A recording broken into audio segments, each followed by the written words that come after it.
Thank you all for joining. This is JTA's public meeting on the U2C Transit-Oriented Development Pilot. This meeting will be focused on the Southbank and San Marco corridor. So I'd first like to do some introductions. My name is Alexander Traversa, and I'm a planner with JTA in the Planning and System Development team, where I mostly focus on environmental, sustainability, and transit-oriented development projects.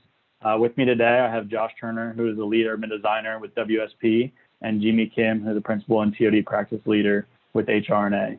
And this is the project team that has helped put together the presentation we're going to share with you today. Although this is a presentation, it really is a public meeting format. So we ask that you provide comments if you have any questions throughout the presentation. On the bottom of your screen below the video, you'll see a comment box. Feel free to provide comments throughout the presentation, and we'll address those in a Q&A session or throughout as time allows. You can also text in your responses or comments to the presentation. The text number is 73224. And if you text the message JTA TOD, that's all one word, all lowercase, you'll receive a response back asking for your question. And then you can just text your comment freely and it'll appear in the comment section.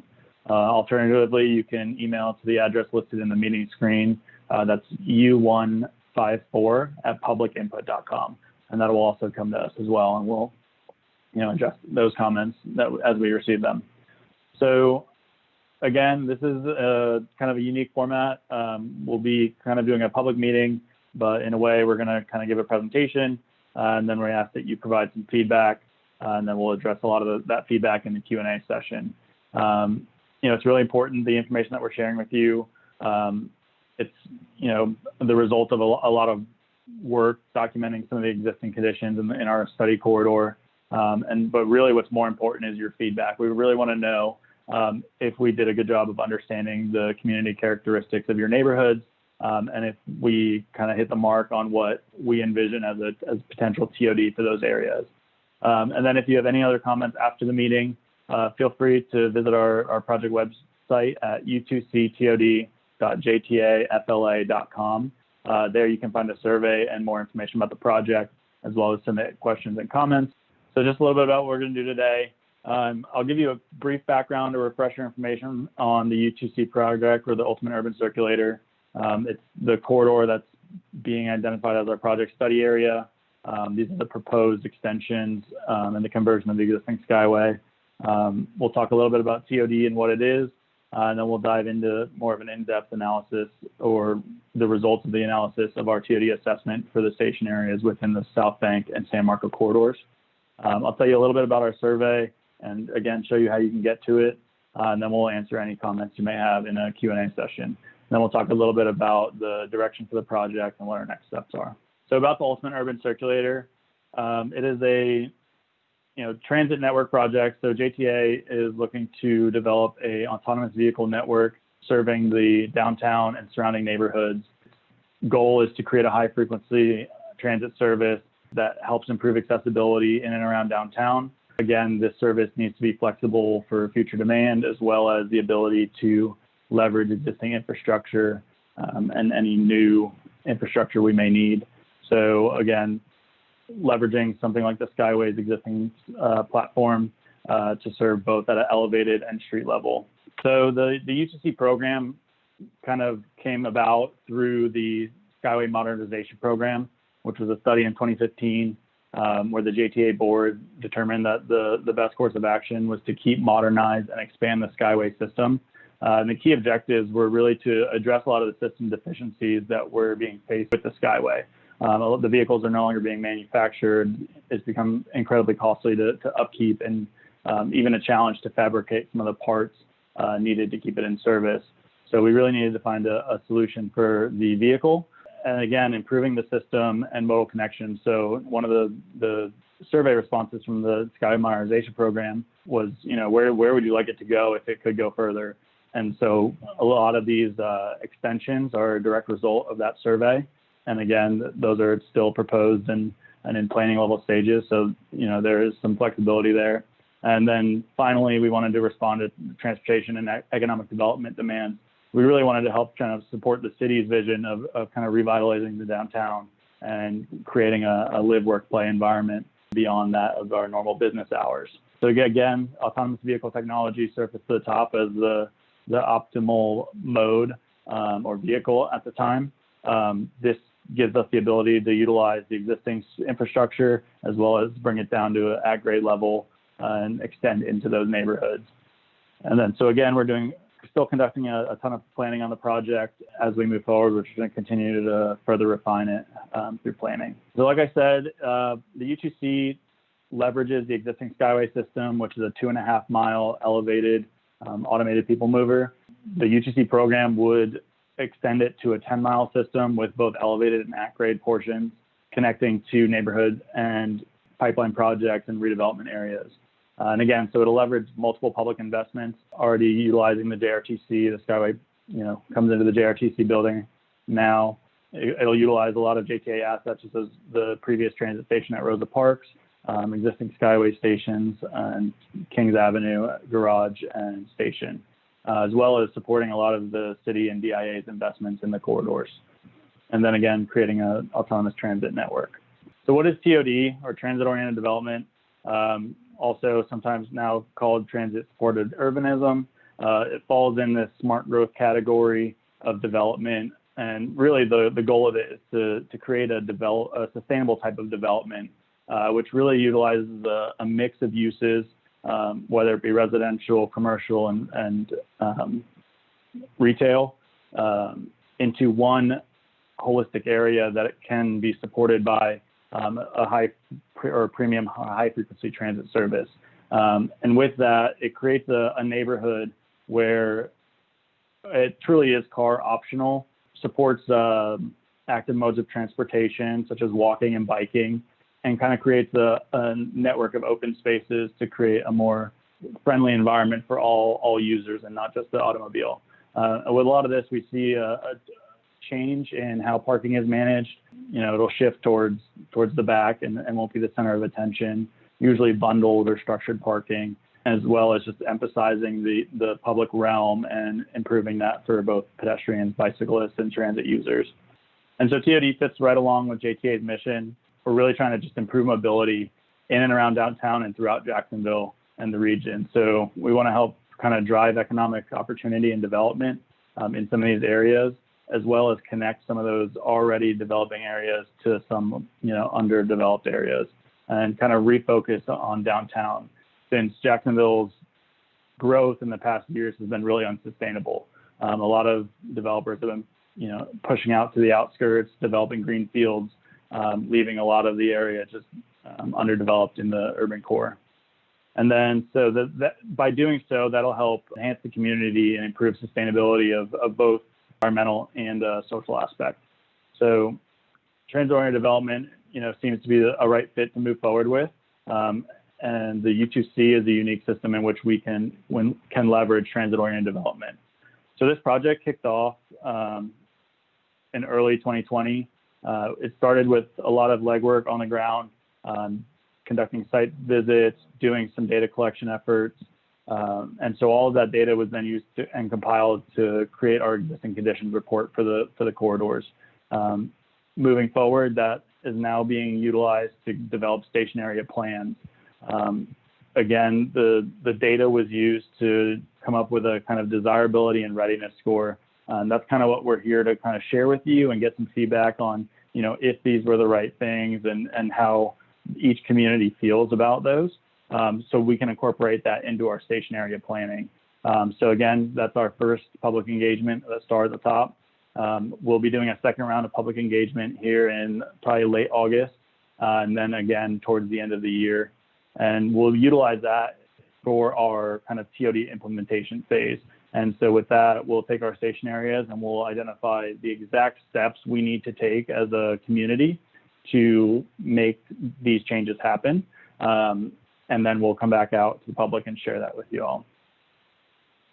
So like I said, we have a project website.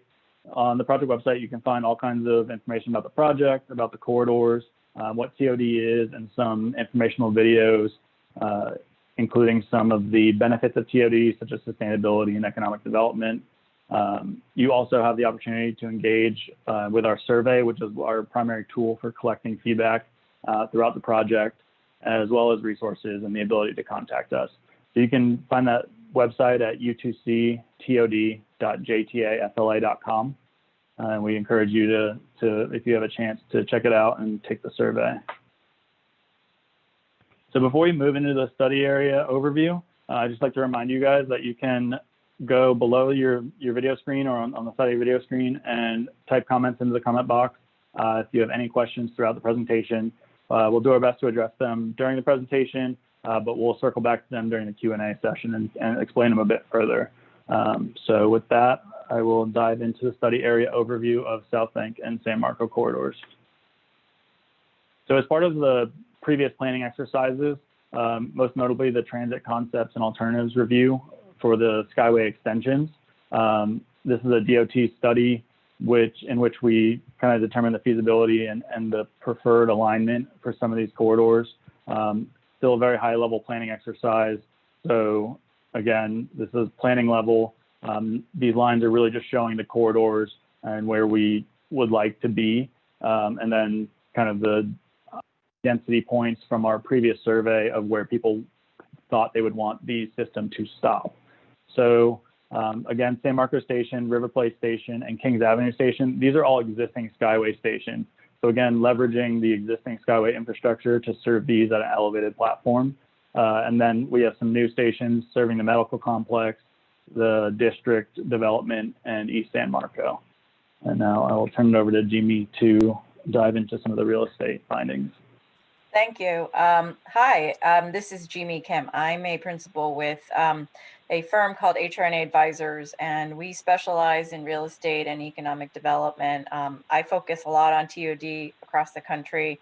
As part of our initial work, we conducted a market analysis in the early part of the year.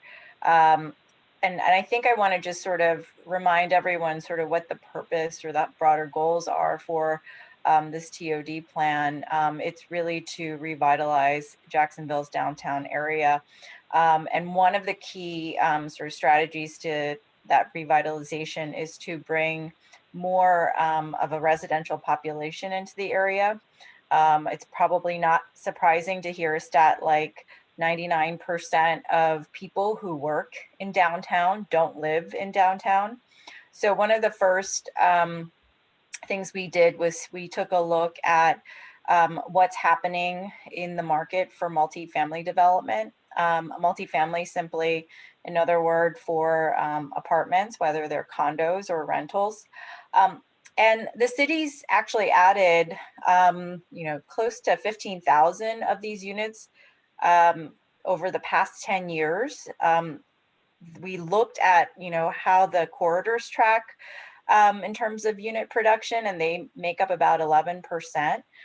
As you can see, the Southbank and the San Marco corridor is driving a lot of that production, which is really positive news because it signals that there is really demand and sort of market support for this type of development. Next. We also took a look at the opportunity for office space. It is sort of an important land use in downtown. We noticed that employment certainly grew substantially in the mid-2010s, driven by the growth in the finance and services companies that expanded. Growth has actually slowed down, and in fact, it's expected to decline. Those trends, combined with the fact that downtown has a lot of sort of obsolete office towers, is leading us to early conclusions that, though the market may be strong for residential, we would certainly not propose, big new office buildings. We are seeing more building types, however, where there is a modest amount of kind of creative office space blended in with a residential and retail building. Next. And finally, as part of our market analysis and in conversations with Josh Turner at WSP, whom you'll hear from momentarily, we look at the types of buildings that have recently been constructed and the buildings that are in the pipeline or are projected to be built. This tells us sort of what is sort of context sensitive to the neighborhood. It also tells us what the market can support. And I think the examples we see here, and the Southbank is certainly unique in the corridor in that, or in the system, in that it shows a lot of actually high-rise development. High-rise development construction costs are much higher than low to mid-rise buildings, suggesting sort of higher rents.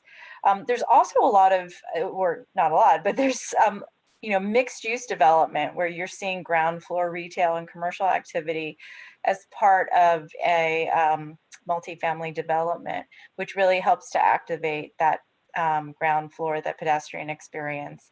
So these are great signs to see. And as we move forward with the study, we can start to think about the types of building types and programs that might be appropriate for station areas within this corridor. Great. And I will turn it over to Josh. Thank you, Jimmy. Hello, everyone. My name is Josh Turner, and as Alexander introduced, I'm an urban designer with WSP, and providing, helping and leading the TOD vision for this really important project and transit system for Jacksonville. WSP, just a little bit about my firm, it's a large engineering and infrastructure firm, but planning plays a very important part of that type of work. So we have a large planning group within, and our team supports a lot of this type of planning around the country, the type of transit-oriented development planning, also planning that optimizes the public realm, and really all associated with new and expanding transit systems around the country. So to give you an overview of this last part of today's presentation, I want to first talk about the different places along the U2C system. We also call them topologies. Really, it's just taking a look at each station, looking at its context, the neighborhood, really what's happening around the station, and trying to understand what type of place it is. And then we categorize that system-wide. You see 4 broad categories here. We go into a little bit more detail in further slides. But then we'll also touch on focused on Southbank and San Marco corridor. We'll talk about the stations in more detail. We'll go over our methodology for assessing each station area's potential for TOD, and then continue to dig a little deeper on most of the stations in this corridor to talk about why we gave a certain station area its ranking. And that's really what we're looking for. The feedback from you, the community, is really, did we get this right? Have we categorized your neighborhood correctly? Or have we assessed the potential for TOD with the way you may see it? So coming back to the different places throughout the system, we have urban center, regional center, core neighborhood, and special use.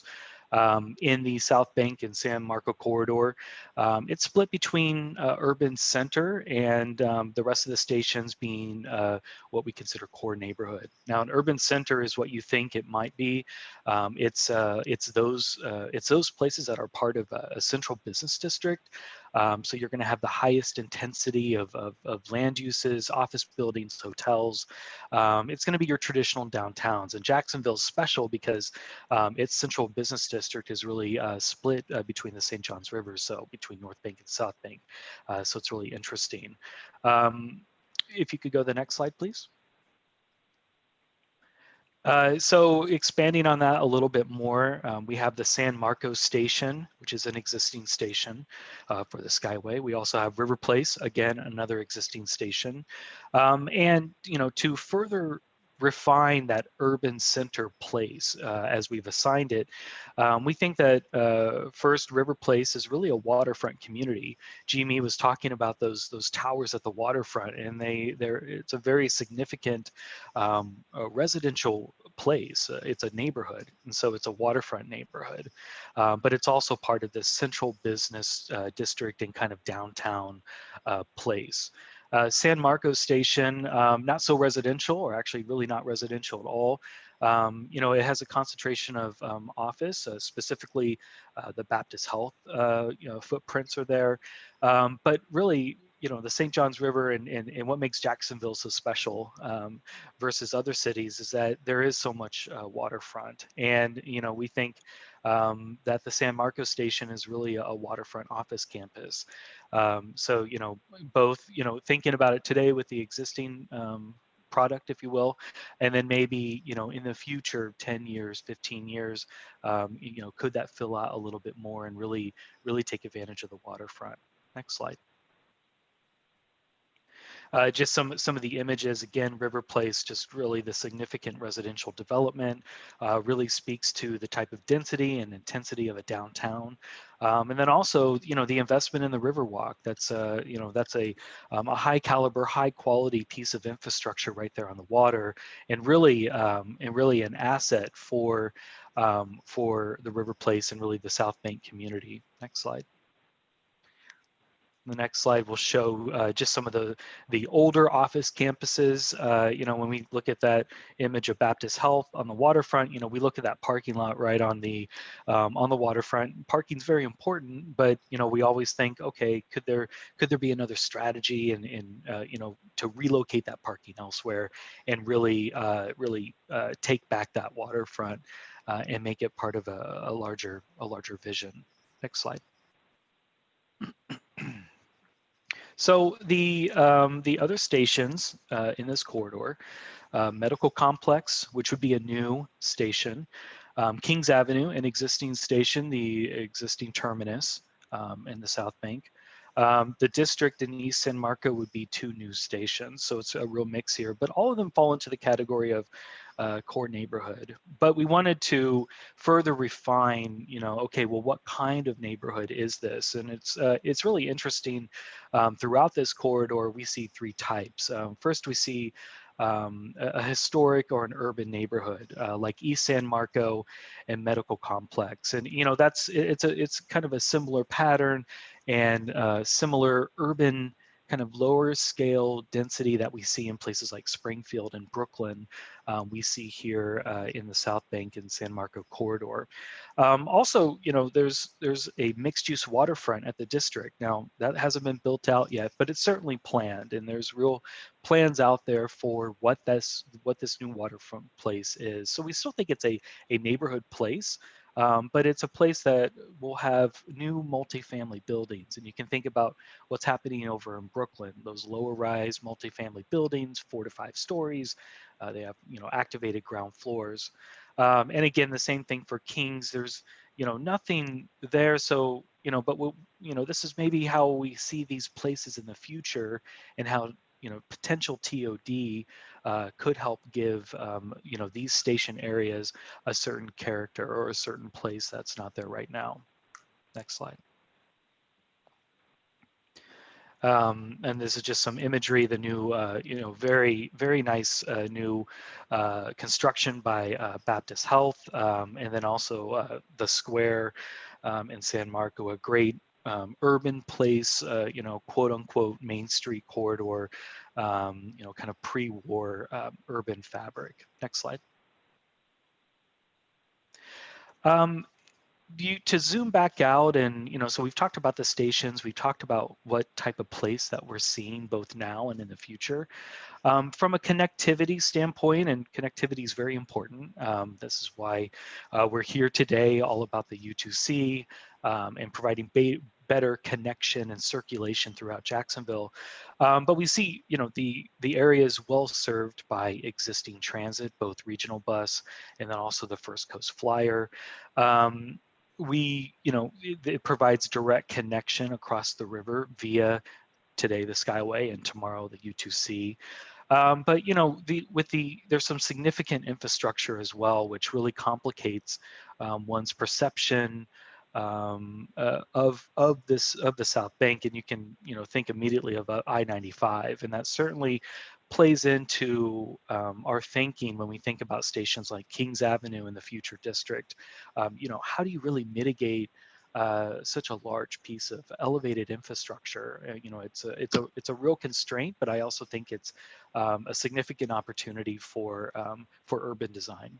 Next slide.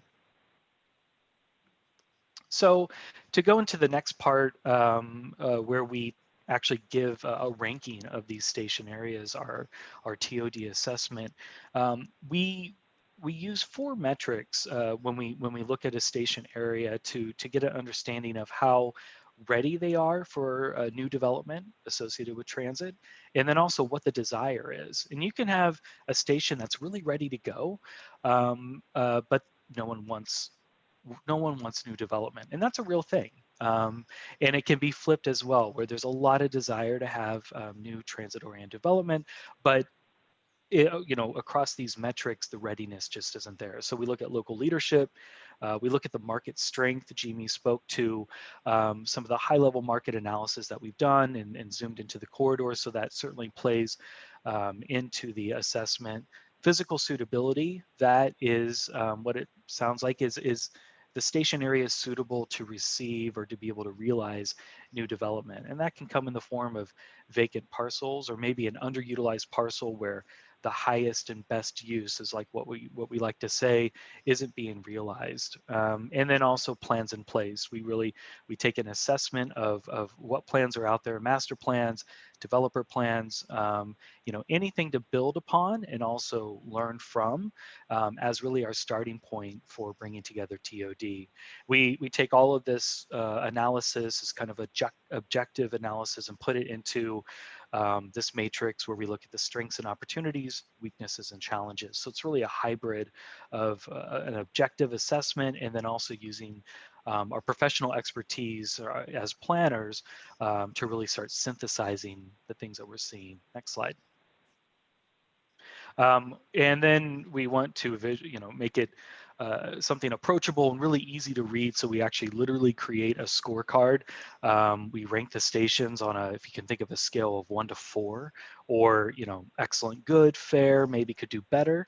And we score each one of those 4 metrics and to arrive at a general overall score. And we found in our previous projects that it really gives a solid foundation from which to put forward a realistic vision and appropriate vision for TOD for different station areas. Next slide. So let's talk about, and before we talk about specifically the stations throughout Southbank and San Marco corridor, we did this assessment already for the entire system. You can see the large red circle there. Those are the highest scoring stations, places like JRTC, the sports complex, but then also 2 stations in the Southbank area, Kings Avenue in the district, and we'll get into some of our reasonings in a second. Most stations throughout the system are ready. From our assessments perspective, they're in a good place to have an idea or a vision or a plan for TOD to put forward. Next slide. So we'll talk about most stations, not every one, but we'll get into some details about what we're seeing. So with San Marco here, it doesn't have the highest rating. It ranks somewhere in between on the lower side and the middle side. From a local leadership perspective, you have Baptist Health, but you also have the DIA. And we consider that excellent leadership for this area, and be able, willing and able and very supportive of visions for economic growth. We think the market in the Southbank overall is good. We think that this particular part of Southbank is very employment focused. So it kind of starts to narrow down what we see as the potential. We don't know, with such a concentration of residential at River Place, does it make sense to start mixing at the San Marcos station, the residential use as well. And we think, from a physical suitability side, and if you can go to the next slide, I'll point to what I'm talking about. So, these are two images here. One looks at ownership, which is very important. But then the one on the right, you can see these light purple squares, and those are, it's part of our soft side analysis. It's that physical suitability. So where in the station area is there opportunity to put forward a vision for TOD? So what we have highlighted are really surface level parking lots. I spoke about it earlier when we were talking about the older tower, Baptist Tower on the waterfront. So those are certainly opportunities for a new vision for TOD, but it's complicated. They're in private hands. You have to strategize how to offset that parking and provide parking for the surface lot that you're taking for new development. So it's certainly a part of our toolkit. It's just not the first place we like to go. Next slide. So for medical complex, we're going a little further south. We're getting embedded into really the historic and kind of urban neighborhood, really the threshold between the employment center within healthcare to the north and really the San Marco neighborhood to the south. We gave it overall a low score. We think it's, we love this area, but we think that it's fairly built out. If you go to the next slide, the two plans, similar to San Marco, we take a look at, what parcels are available for new development, also just what's happening in the neighborhood, what's been happening. And so it's primarily single family residential. Again, this station is that threshold between that healthcare employment center and the neighborhood to the south. So while we do see that there might be some opportunities for, for places for TOD, they're limited. And so in the context of other stations in the system where there could be a lot of earlier phase movement as far as this type of development, that's why it scores a little bit lower compared to others. Next slide. So the Kings Avenue and the district stations, as you can see, the image on the right, this is a land use map. So we've done this analysis for all the stations. For this one, we want to suss out a little bit more of what we're seeing and why we think it's a great place for a vision for TOD. So these stations are so close to each other that we think that they very much work in a pair. So we consider them together. The land use, you have, again, Baptist Health with their 2 office buildings on Prudential. You have lower rise residential development happening next to school board. That's the type of development that we think would continue to proliferate out in this part of the world. And certainly that's what's been put forward at the district. Next slide, please. So compared to those other, the other stations like San Marco Medical Complex, we think overall we see that these 2 stations score fairly high across all of our metrics. From a local leadership perspective, again, you still have the support from the DIA, but you also have JTA, which has actual parcels adjacent to the stations. And so we think that between the leadership of both entities, it provides a lot of support for a vision for revitalization. If you go to the next slide, we can start talking about some of the physical suitability. So I just spoke to like the concentration of the JTA parcels, but also there's other publicly owned parcels. And that's important because it's going back to what I was talking about with those surface lots that are privately owned. If there is property in the hands of the public, then sometimes the vision for TOD can be facilitated and can happen sooner than later with a lot of different strategies and implementation.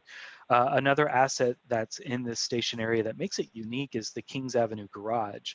There was always the idea that this garage would be an investment to trigger redevelopment, and certainly it has with the hotel development just to the west, but we think that it will still play a role in encouraging new development where the burden of parking can be offset a bit by that existing garage.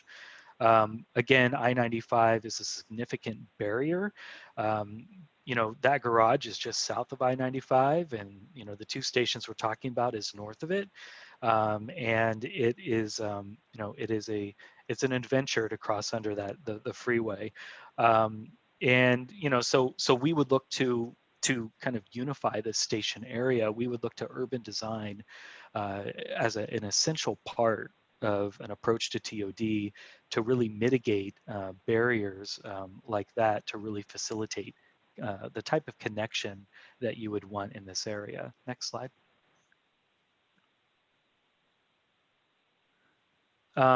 This is our soft site analysis diagram. You see parcels highlighted in yellow, and those are ones that we're paying a special attention to. The dark purple ones, those are those are JTA parcels.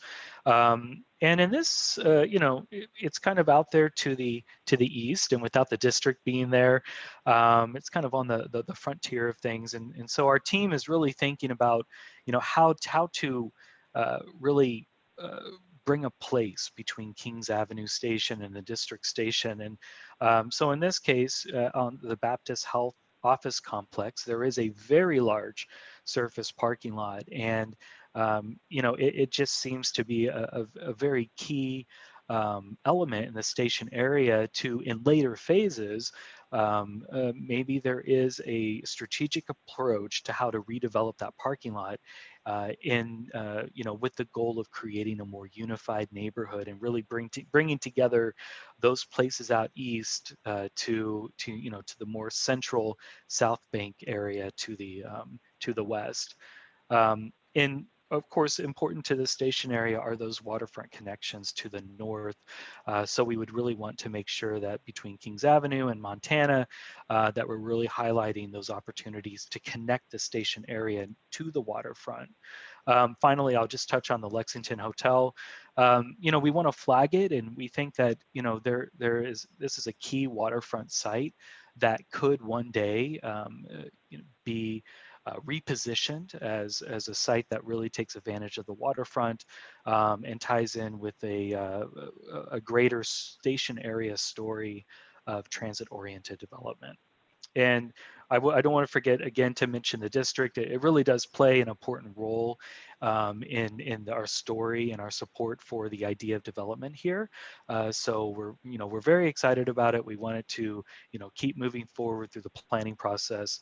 And so it's definitely something within our plan that we acknowledge and that we want to unify and kind of connect with. Next slide.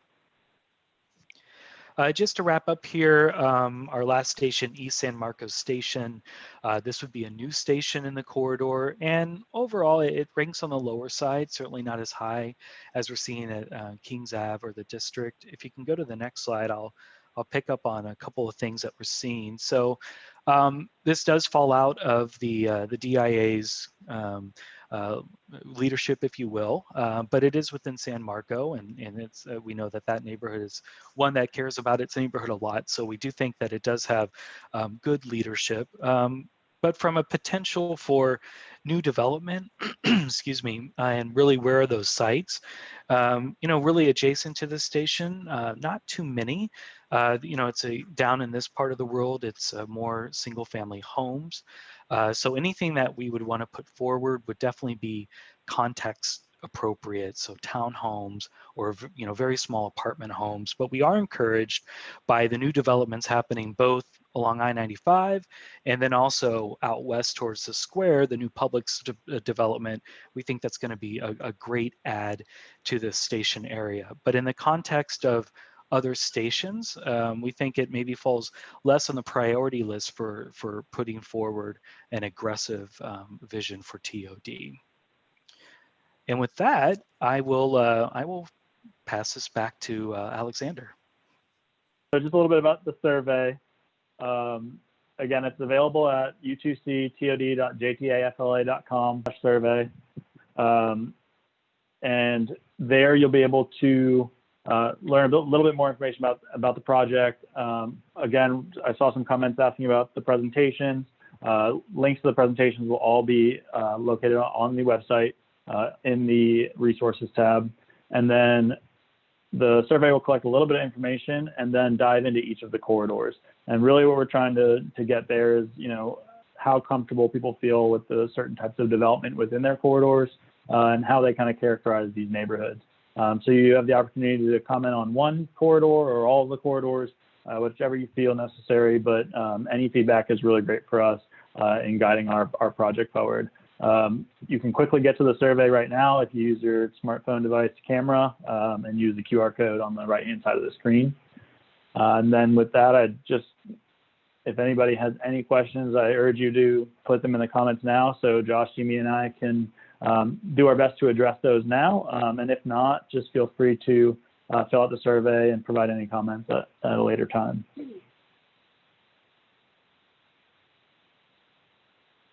And so I'll jump in and kind of address some of the questions we got earlier prior to the meeting, which we appreciate you guys, registering and jumping on early and providing some feedback and questions. So do you plan to also connect both San Marco and 5 Points with Avondale using the system? I see a phased approach to implementing. And so you're correct that, we are utilizing a phased approach, the first being Bay Street Innovation Corridor, followed by a portion of conversion of the existing Skyway system, and then we'll begin to explore the expansions. So there is a phased approach. Currently, the planning exercise has only gone to the extent shown in the map. So that would be the 5 Points Riverside area, North Corridor to UF Health, and then the Southbank to East San Marco. Again, through public engagement and a few of our other planning exercises, we have identified some further out corridors or potential corridor extensions, such as Avondale, the Rail Yard District in Durkeeville, and then East Jacksonville. So, these are definitely, there's an opportunity to explore these further in further planning phases.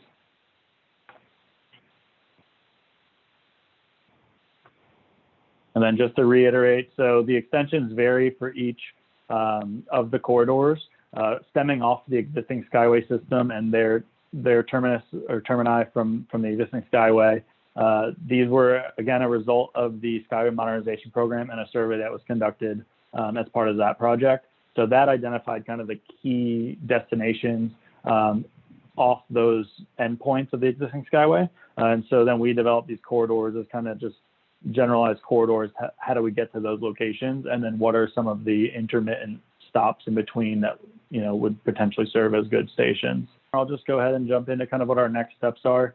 So again, we're conducting our first round of public engagement. We had 2 presentations last night covering the North Corridor and then kind of a combination of the West, Downtown, and East corridors, followed by this presentation for the Southbank, and we'll follow this up with another presentation at 7 o'clock on the Southwest Corridor, which includes Riverside and Brooklyn. And so after we do this, we're going to compile all of the comments we've received. The survey will be open to the end of the July, early August, depending on if we have a few more public engagement meetings, in early August. So we'll compile all that information. We'll use that to guide the next phase of our project, which will be the station area framework development. So that's when we'll kind of dive a little bit deeper into a few of the stations that we've identified as kind of the highest and most desirable and ready. And then that will feed into the next portion of public engagement where we'll engage the public on kind of the in-depth station area design. And then that will then be further refined through kind of the implementation strategy and then final presentation later this year. Thank you again to everybody that participated. Please engage the survey, give us your feedback. We really want to have the communities really guide this plan. So again, it's open until the end of July, early August. We'll follow up and utilize the project website for any further information. Everything will be posted there.